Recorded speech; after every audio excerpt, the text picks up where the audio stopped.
Sebelumnya, Assalamualaikum warahmatullahi wabarakatuh. Perkenalkan, nama saya Dewi Melindasari dari NIM 027. Di sini saya akan menyampaikan tentang salah satu kisah ilmuwan muslim di dunia untuk memenuhi tugas ulumul Quran dan hadis. Di sini saya akan membahas tentang Al-Biruni. Nama lengkap beliau yaitu Abu Raihan Muhammad Ibnu Ahmad Al-Biruni, lahir di Khawarizm pada tanggal 4 September 973 Masehi. Sejak kecil, keseharian beliau yaitu mencari kayu bakar di sawah untuk membantu ibunya. Pada saat di hutan, dia selalu mengamati perbedaan antara bau dan bentuk tumbuhan, sehingga ibunya merasa bahwa Al-Biruni ini memiliki keunggulan dalam berpikir kritis, sehingga ibunya bercita-cita agar si Al-Biruni kelak akan menjadi seorang ilmuwan terkemuka di dunia. Hari demi hari, Al-Biruni terus belajar mempelajari ilmu alam karena dia senang berpikir secara dalam. Nah, di waktu senggangnya Al-Biruni juga datang di majelis ilmu. Dia mempelajari Al-Quran serta mempelajari hadis. Dan ibunya pun bertanya terhadap guru Al-Biruni bahwa bagaimana jika Al-Biruni memiliki keunggulan di bidang lain, yaitu tentang ilmu alam. Guru Al-Biruni menjawab bahwa ilmu apapun itu baik selagi bisa bermanfaat bagi manusia. Nah, sedangkan ilmu alam itu sangat bermanfaat karena jika misalnya tumbuhan itu bisa dijadikan sebagai obat-obatan. Nah, obat-obatan ini kan dapat menyembuhkan manusia, sehingga ilmu ini bermanfaat bagi manusia. Nah, selanjutnya pada suatu hari Al-Biruni di hutan, dia ingin mendekati suatu pohon. Dia penasaran. Nah, tiba-tiba ada sesosok laki-laki yang mendekatinya. Laki-laki ini yaitu seorang guru dari Yunani, dia itu ahli botani, datang ke Khawarizm karena untuk ingin mendalami ilmu tentang tumbuhan atau botani. Tiba-tiba guru ini menegur agar Al-Biruni janganlah engkau mendekatinya karena sesungguhnya tumbuhan ini sangatlah beracun.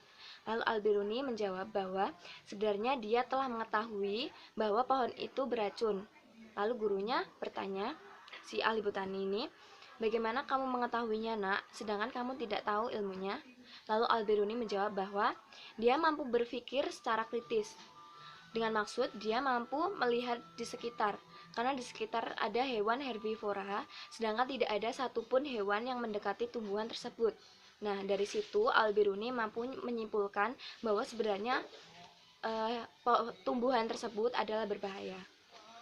Nah, si guru ini takjub dengan apa yang telah dikemukakan Al-Biruni, sehingga Al-Biruni ingin diangkat sebagai asisten. Nah, ibunya pun mengizinkannya sehingga Al-Biruni lebih semangat lagi untuk mendalami ilmu botani. Tidak puas dengan ilmu botani, Al-Biruni juga belajar tentang matematika, aljabar, serta ilmu alam lain-lainnya. Nah, suatu ketika guru Al-Biruni ini telah usai di Khawarizm ini, gurunya merasa bahwa dia telah mendalami ilmu botani di Khawarizm, sehingga diantarlah Al-Biruni ke istana di Khawarizm. Di sana ada raja yang bernama Abu Nas. Nah, Abu Nas ini sering diceritakan tentang si guru ini, tentang Al-Biruni. Lalu si raja ini telah melihat ada kecerdasan intelektual di dalam diri Al-Biruni, sehingga Al-Biruni ditawarkanlah untuk tinggal di istana. Namun pada awalnya Al-Biruni menolak karena Al-Biruni merasa dia takut tidak ada yang membantu ibunya mencari kayu bakar. Lalu sang raja pun menjawab bahwa sang raja akan memenuhi segala kebutuhan Al-Biruni dalam belajar serta kebutuhan ibunya. Sehingga Al-Biruni pun sangatlah berterima kasih sehingga dia bersedia untuk tinggal di istana. Di istana, sang raja menginginkan agar Al-Biruni menyelesaikan atau mempelajari seluruh buku yang ada di perpustakaan. Al-Biruni pun bersedia dan hari demi hari dia terus belajar dan memahami. Setelah usai, Al-Biruni ditemukan dengan seorang ahli astronomi. Dia belajar tentang astronomi, mendalam astronomi. Nah, suatu ketika Al-Biruni dengan si guru ini yaitu Ibnu Ali, ahli astronomi, pergi ke dataran tinggi. Nah, di sana Al-Biruni mengamati tentang terbenamnya matahari.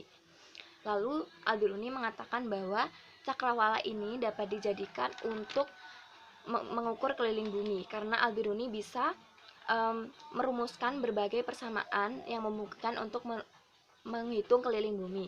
Nah, di Khawarizm, Al-Biruni belajar tentang bagaimana bumi berputar, cara mengukur keliling bumi, mempelajari pasang surut air laut, peredaran bintang, dan garis edarnya.